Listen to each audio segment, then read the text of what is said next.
अभी 2 दिन पहले डॉक्टर खाला अचानक ही चली गई, जबकि महारानी की प्रेगनेंसी अभी शुरू हुई है। तो फिर अचानक वो क्यों चली गई? इसके बाद एक पुलिस कंप्लेन होगी डब्बा और डब्बू के खिलाफ। चलिए आपको बताएंगे पूरी बात, बने रहिए हमारे साथ। आज की चर्चा में आपका स्वागत है। जो लोग चैनल पर पहली बार आए तो प्लीज सब्सक्राइब कर लें और बेल आइकन भी दबा दें, जिससे कि आने वाली वीडियो की इन्फॉर्मेशन आपको टाइम से मिल जाए।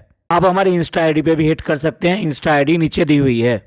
चलिए पहले बात करते हैं डॉक्टर खाला की। डॉक्टर खाला जो 9-10 दिन के लिए कहती है कि वो गई हैं प्रेगनेंसी रिवील करने से 2 दिन पहले तक कोई प्रोग्राम नहीं था। फिर अचानक ये क्या प्रोग्राम बन गया जिसकी वजह से उन्हें 8-10 दिन के लिए जाना पड़ेगा, जबकि वहां पर कोई रहता भी नहीं है। वहां सिर्फ मकान बंद पड़ा है पूरी तरीके से। और ऐसा क्या हो सकता है कि वो वहां पे सफाई करने के लिए जा रही है, या फिर जिन लोगों का कर्जा है उनका कर्जा अदा करने जा रही है जो उन्होंने मकान बनाते समय लिया है। फिर तीसरा ये रीजन कि सामान जो इकट्ठा हो गया वो सामान सारा यहाँ से वहां ट्रांसफर करना है अपने घर पर। मैं आपको बता दूं, ये सब बातें जो कही जा रही हैं ये टोटली गलत हैं, गलत हैं और गलत हैं। असली कारण भी इनके व्लॉग में छुपा हुआ है।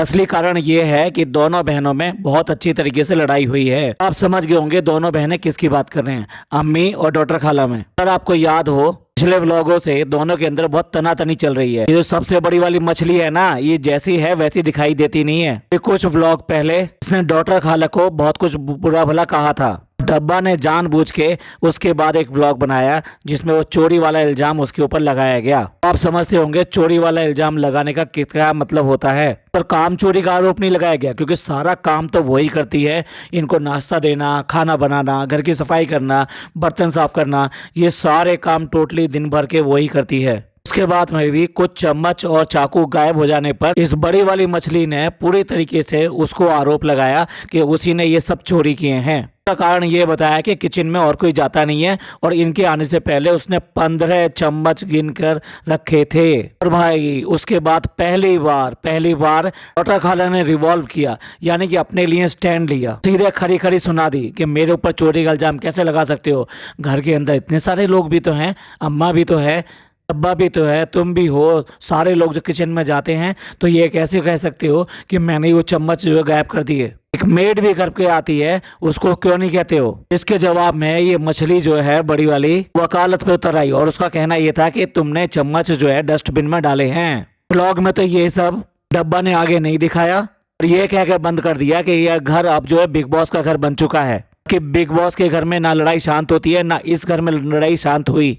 डॉक्टर खाला ने पूरी धमकी दे दी कि मैं अब काम नहीं करूंगी। इस पर तुनक में आके इस बड़ी वाली मछली ने कहा कि ठीक है, मैं अपना काम खुद कर लूंगी। और इससे पहले क्या करती नहीं थी मैं? जब डॉक्टर खाला ने उसको चैलेंज दिया कि ठीक है, एक दिन काम करके दिखाओ, तुम्हें पता लग जाएगा कि कितना काम होता है, और मैं कुछ भी काम नहीं करूंगी, मैं आराम से बैठी रहूंगी। तो डब्बा ने फिर दोबारा से कैमरा निकाला और इस चीज को अगेन दोबारा से शूट किया और एक चैलेंज के नाम से उसको वहां पे रख दिया कि ठीक है भी एक दिन जो है ये काम करेंगी। उसने ये शर्त रखी कि भी ये डब्बा भी काम नहीं करेगी। यही नहीं, सब कुछ मेरे को मेरी सीट पे चाहिए, यानी मैं बैठूंगी, मुझे नाश्ता चाहिए, मुझे खाना चाहिए, मुझे भी इसी तरीके से सब कुछ चाहिए। अब क्योंकि व्लॉग बन रहा था तो फिर ये जो है वहां पर उसने स्वीकार कर लिया कि ठीक है भाई एक दिन ऐसा करेंगे और तो मैं करके दिखा दूंगी। और इतनी बातें इन सब ने व्लॉग में दिखा दी, लेकिन असल में यह है कि दोनों में इस बात के ऊपर काफी अच्छी तरीके से झगड़ा हुआ है कि मैं पूरी तरीके से काम करती हूँ, हर तरह का काम करती हूँ, उसके बाद में भी तुम मेरे पे इल्जाम लगाते हो और मेरी चीजों में कमियां निकालते हो। यही नहीं, जिस तरह का इनका व्यवहार चल रहा है और साथ साथ ये बच्चे करते हैं, उससे भी वो उकता गई है। सच पूछो तो वो यहाँ पे अब रहने में बिल्कुल इंटरेस्टेड नहीं है। उसको बहुत मुश्किल से मनाया गया है इस बात के लिए कि ठीक है, अगर तुम्हें ऐसा लगता है तो कुछ दिन के लिए तुम आराम कर लो। और वो आराम तो यहाँ मिल नहीं सकता, वो यहाँ रहने को तैयार नहीं है। इसलिए ये प्रोग्राम बनाया गया कि वो 8-10 दिन के लिए अपने घर पर रहकर आएगी, थोड़ा उसको स्पेस मिलेगा, उसका माइंड सही होगा, उसके बाद में फिर वो वापस आएगी। क्योंकि इस बार ये दोनों फंस गई हैं, क्योंकि प्रेगनेंसी में जो काम है वो कौन करेगा, कौन उसकी देखभाल करेगा, कौन ये घर का काम करेगा, इसके तो बस की है नहीं दोनों में से किसी के भी। इसीलिए इसके साथ में ये समझौता किया गया कि ठीक है 8-10 दिन के लिए तुम वहां पर मिलाओ और उसके बाद में फिर वापस आ जाना। वरना क्या चीज रखी है वहां पर जिसको वो देखने जा रही हैं? कोई दही जमा के आई थी जो खट्टी नहीं होगी, वो देखना है उन्हें जाकर, जबकि उसके घर में सबसे ज्यादा जरूरत है, उसी टाइम पे वो यहाँ से जा रही है। और अभी तो देखिए बहुत लंबा पीरियड पड़ा है, कोई अभी खत्म तो नहीं हुआ है। अब डब्बा के लेटेस्ट व्लॉग की बात करते हैं, उसमें भी बिल्कुल क्लियर कट इस बात को साबित किया गया है। दोनों की लड़ाई का आलम तो देखिए कि जब वो जा रही है उसका सामान सारा का सारा अम्मी के सामने, यानी कि ये जो बड़ी वाली मछली है इसके सामने पैक हुआ है। इसको तो मछली कहना भी गलत है, इसे तो मगरमच्छ कहना चाहिए। अपनी बहन का सामान सारा का सारा अपने सामने पैक करवाया है। और एक देखिए दरवाजा होता है, 3 फीट का दरवाजा होता है, और उसके उस दरवाजे में कुर्सी डालकर बैठ गई है वो। उसके बाद में इतनी जगह बची है कि वो जो बैग है छोटा सा, वो बैग उसमें साइड से निकल नहीं पा रहा है। दोनों बहनों में बहुत अच्छी खासी हुई है, जिसकी तपिश इतनी ज्यादा आ रही है कि डब्बा को कहना पड़ा कि अम्मी आप यहाँ पर क्यों बैठी हैं कुर्सी डालकर। उसका कहना यह है कि मैं सामान पैक करा रही थी। आज से पहले इसने कोई काम करवाया है ये, और डॉक्टर खाला का सामान पैक करवाए। अरे जो अपना सामान पैक नहीं कर सकती वो दूसरे का सामान कैसे पैक कराएगी। उसे तो ये सब चीज देखनी थी कि कोई सामान यहाँ से रखकर तो नहीं ले जा रही है, क्योंकि इस बार ये राजी में नहीं जा रही है यहाँ से, ये झगड़े के अंदर जा रही है यहाँ से। उसके बाद में जब जाने के लिए वो बाहर निकली तो उसके बाद में डब्बा को कहना पड़ा इस बात के लिए कि कोई बात नहीं, कभी प्यार मोहब्बत है तो झगड़े भी हो जाते हैं। अब ये डब्बा रानी, अब ये तुम बताओ, ये बात कहने की तुम्हें क्यों न बताई, ये क्या बात हुई, वो असली क्यों नहीं बताती। असली बात वही है कि दोनों में, एक बात बताइए, घर से जा रहा हो खास तौर से बहन, तो आपका मन कैसा होगा, आपका मन तो खराब होगा, आपका मन तो दुखी होगा। तो लड़ाई झगड़े की बात दोनों में से किसी में कहां से आ जाएगी, और जाते समय तो बिल्कुल भी नहीं आ सकती। तो फिर डब्बा ने ऐसी बात क्यों कही। इन दोनों में अच्छी खासे झगड़ा हुआ है, और उसके बाद में सामान भी सारा का सारा इसके सामने पैक हुआ है। डॉक्टर खाला आज भी शर्म कर रही है, और आज भी ये कह रही है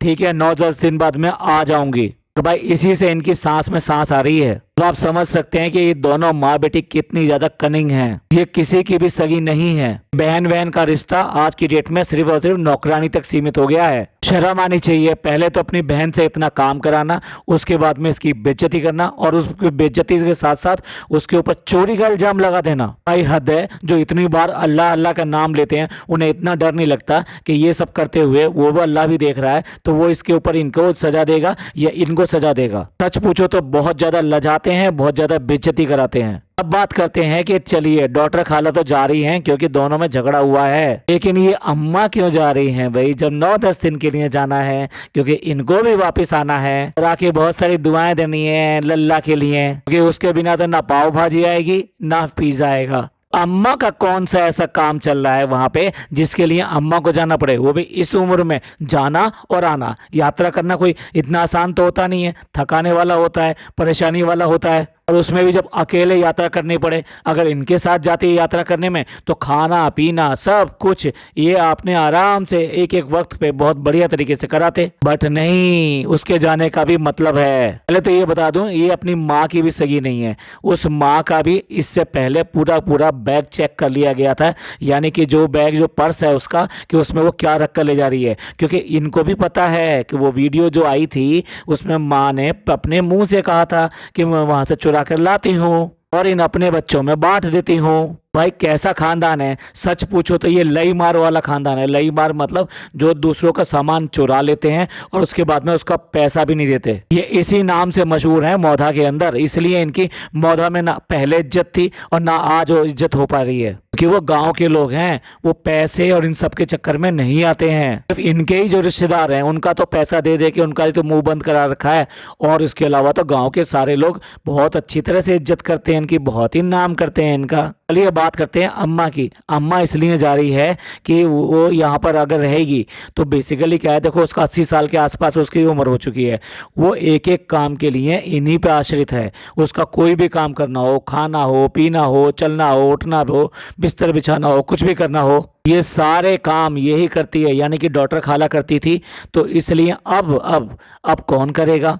ये दोनों माँ बेटी के तो बस की है नहीं किसी का भी काम करने का। ये अपना ही काम नहीं कर सकती तो ये दूसरे का काम कैसे करेंगी। तो 10 दिन तक इस अम्मा को कौन रखाएगा, क्योंकि जो डॉक्टर खाला है वो तो है नहीं, और ये सारा काम किसको करना पड़ेगा, ये पिज़्ज़ा को करना पड़ेगा। तो पिज़्ज़ा इतने सारे लोगों का कैसे करेगी। यही वजह है कि अम्मा को भी साथ साथ भेजा जा रहा है और अम्मा भी वहां से साथ साथ ही वापस आएंगी। और कैरियर तो इन्होंने फिक्स कर लिया है, कारी मामू हैं, वो जाएंगे लेकर जाएंगे और वही लेकर यहाँ वापस आ जाएंगे। ये है इन दोनों के जाने की यहाँ से असलियत। जो लोग कहते हैं ना हम व्लॉग में जो होता है वो वैसा ही दिखा देते हैं, ऐसा नहीं दिखाते तुम। तुम सिर्फ झूठ दिखाते हो, स्क्रिप्टेड दिखाते हो, पहले से प्लान करता हुआ दिखाते हो। 100% कभी कैमरा ऑन नहीं रहता कि गेट पे कोई आया और आप उसको एकदम से शूट कर लें। पहले घंटी बजती है, देखा जाता है कौन आया है, फिर से कहा जाता है कि तुम जाओ वापस और दोबारा से घंटी बजाना, फिर कैमरा लेके वो जो जाया जाता है उसकी वेलकम दिखाया जाता है, आई मीन उसका अंदर आना दिखाया जाता है। यही नहीं, बहुत सारी बातें आपस में पहले कर ली जाती हैं, उसके बाद में चलो भी अब इसको शूट कर लेते हैं। चलिए बात करते हैं दूसरी हाईलाइट की। दूसरी हाईलाइट ये है कि डब्बा और डब्बू के खिलाफ मीरा रोड में एक केस फाइल हो गया है, आई मीन पुलिस कंप्लेन हो गई है। ये एक पुलिस कंप्लेन जो कराई गई है ये बेसिकली ऑनलाइन कराई गई है, आई मीन इसको ट्वीट किया गया है और थाने पुलिस को टैग किया गया है और ट्वीट में लिखा गया है कि ये जो दोनों हैं ये किस तरीके से ड्राइव करते हैं, ये व्लॉगिंग करते हैं और साथ साथ जो ड्राइव करते हैं। यहाँ पे इशारा पूरी तरह ये डब्बू की तरफ है। ये जो पागल आदमी है डब्बू है, ये जो रूल रेगुलेशन की सारी की धज्जियां उड़ाता रहता है हमेशा। एक हाथ में मोबाइल ले रखा है और स्टीयरिंग पकड़ रखा है और दूसरा हाथ चला चला के हाथ इधर उधर घुमा घुमा के वो बातें कर रहा है और इस सब में गाड़ी आगे भी जा रही है, यानी कि ड्राइविंग भी हो रही है और उस समय वो कैमरा घुमा घुमा के भी दिखा रहा है, पीछे का आगे का। और ये अगर देखना है तो आप ये भी लास्ट व्लॉग जो आया है उसमें देख लीजिए, जब ये लेकर जाता है उनको हैदर रोड पर और वहाँ लगभग 1-1.5 मिनट का शूट किया है और वो सारा शूट जो है इसी ने किया है। ये जो नया नया व्लॉगर बना है ना, गुटखा में कुछ नशा कुछ ज्यादा ही हो गया। कैमरा ऑन करके हाथ में लेकर और उसी हाथ से स्टीयरिंग पकड़ रखा है और दूसरा हाथ बिल्कुल खाली है, यानी कि गाड़ी जो चल रही है वो उसी हाथ से चल रही है जिसके अंदर कैमरा है। भाई कितने भी सुपर ह्यूमन हो, लेकिन अगर हमारी गवर्नमेंट और हमारा शासन इजाज़त नहीं देता तो ये सारी चीज़ें आप कैसे कर सकते हो? आप अपनी ही नहीं बाकी सब लोगों की ज़िंदगी भी खतरे में डाल रहे हैं। अब सोच के देखिए, गाड़ी के अंदर पूरी फैमिली बैठी हुई है और साथ में इसकी प्रेग्नेंट वाइफ बैठी हुई है। ये कहते हैं जब प्रेग्नेंट वाइफ जो बैठी हुई होती है तो गाड़ी में बहुत धीरे धीरे बहुत तरीके से चलाते हैं, जो जिस तरह का जर्क आता है, जो भी कुछ आता है, या फिर एक अचानक ही आप रुकते हैं तो उससे जो जर्क आता है वो ना आए। हर आदमी इस बात का ख्याल रखता है, लेकिन यहाँ पर उसको कोई परवाह नहीं है। वो गाड़ी में जो भी बैठे हुए हैं, चाहे उसकी वाइफ हो चाहे बाकी सब लोग हों। और यही नहीं, एक बात बताइए, जो पब्लिक है जो सड़क पर चल रही है, अच्छी खासी पब्लिक है, बहुत रश है वहाँ पर, और उसके साथ में ये गाड़ी ऐसे चल रहा है। अगर थोड़ी सी देर के लिए भी इसका ध्यान बढ़ जाए या स्टीयरिंग में कुछ गड़बड़ हो जाए या फिर उसी टाइम पे इसका कोई ब्रेक या एक्सीलेटर एक अचानक ही दब जाए और सामने चल रहे हुए किसी भी आदमी के साथ में अगर दुर्घटना हो जाए तो इसका जिम्मेदार कौन होगा? देखिए, ये कल ट्वीट किया गया था लगभग जो 10:30 बजे करीब। इस ट्वीट पे बहुत सारे कमेंट्स भी आए। के बाद में थाने पुलिस ने मीरा रोड पुलिस को टैग करके ये कंप्लेन करी है और 2 नंबर भी दिए हैं कि जो कंप्लेन जिसने की है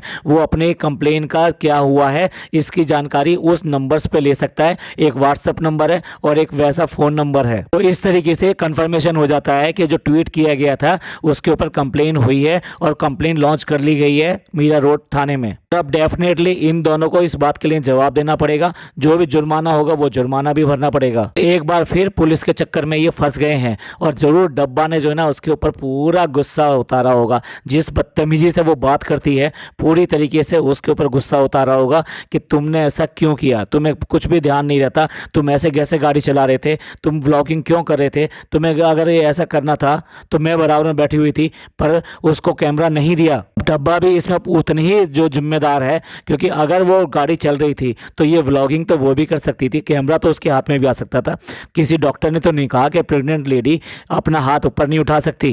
भाई ऐसा क्या दिमाग में और हाथ में ऐसा कैसा दर्द हो गया था जो उसको बिल्कुल भी ख्याल नहीं आया कि वो गाड़ी चला रहा है और ये अनसेफ है सबके लिए, तो उससे वो मोबाइल ले ले और खुद व्लॉगिंग करे या उसको मना करे कि नहीं इस तरीके से व्लॉगिंग नहीं करनी। लेकिन उसकी आंखों पे तो इतना बड़ा पर्दा डाल रखा है, इसने बहुत बड़ा पर्दा डाल रखा है, वो इसके ऊपर सवाल ना करे ये पूरा इंतजाम कर रखा है उसने। भाई अब तो सवाल किया ही होगा उसको कि तुमने ऐसा क्यों किया, तुमने ऐसा क्यों किया। सॉरी, ऐसे नहीं पूछा होगा उसने, तो पूरी बदतमीजी के साथ उसके साथ पूछा होगा। फनी ने डेफिनेटली जो जवाब दिया होगा, नहीं बेटू नहीं प्यारो, मैं ऐसा तुम्हारे लिए कर रहा था, तुम ना आजकल प्रेग्नेंट हो ना, तुम ये सब नहीं कर सकती ना, और मैंने कहा है कि तुम्हें आराम चाहिए, मैं तुम्हें आराम दे रहा था, इसलिए व्लॉगिंग मैं ही करूँगा, इसलिए व्लॉगिंग मैं ही कर रहा था। इसमें इतना गुस्सा होने वाली बात नहीं है। अरे हम कर देंगे, हम थोड़ा सा पैसा दिया जाएगा, पैसा दे देंगे, हमारे पास बहुत पैसा है।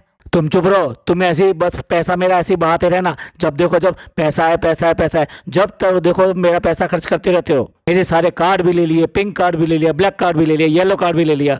नहीं तो इतना नुकसान किया है और तुम ही तो ये बेटी खाला और इन सबको बोलते रहते हो। नहीं प्यारू, नहीं टाटू, मैं ऐसा नहीं करता। मैं तो देखो तुम्हारा कितना ध्यान रखता हूँ। मैं तो तुम्हारी वजह से रेस्टोरेंट पे भी नहीं जाता, घर पे ही पड़ा रहता हूँ, हर समय इन औरतों के बीच में पड़ा रहता हूँ। तुम जैसा कहती हो मैं वैसे ही कहता हूँ। जब तुम कहती हो कि पिज्जा के पीछे पड़ जाओ तो मैं पिज्जा के पीछे पड़ जाता हूँ। जब तुम कहती हो बेटी खाला के पीछे पड़ जाओ तो मैं बेटी खाला के पीछे पड़ जाता हूँ। यार तुम जैसा कहती हो मैं वैसा ही तो करता हूँ। भाई मैं बता दूं, इतना बड़ा ड्रामा हुआ होगा दोनों के बीच में, बहुत बड़ा ड्रामा हुआ होगा। और आप देख रहे हैं ना, जल्दी ही कोई व्लॉग भी नहीं आएगा, इसलिए इसका हमेशा इसको धमकी देती है कि अगर ऐसा होगा या कुछ भी तुम मेरी बात नहीं मानोगे तो मैं व्लॉगिंग छोड़ दूंगी। इसी बात से ये डर जाता है क्योंकि इसका जो पेटीएम एटीएम सब बंद हो जाते हैं। हाँ, इसने कितने ही कार्ड ले रखे हो लेकिन अभी भी सारे फाइनेंस की जो कंट्रोल है वो इसी के हाथ में है, क्योंकि बैंक अकाउंट तो सारे इसी के नाम से हैं और इसी के नाम पर ही सारा का सारा पैसा आता है। यही अकाउंट यूट्यूब और बाकी जगह से जुड़ा हुआ है तो इसको इस तरह से वो बांट नहीं सकती। आई मीन जॉइंट अकाउंट नहीं कर सकती वो।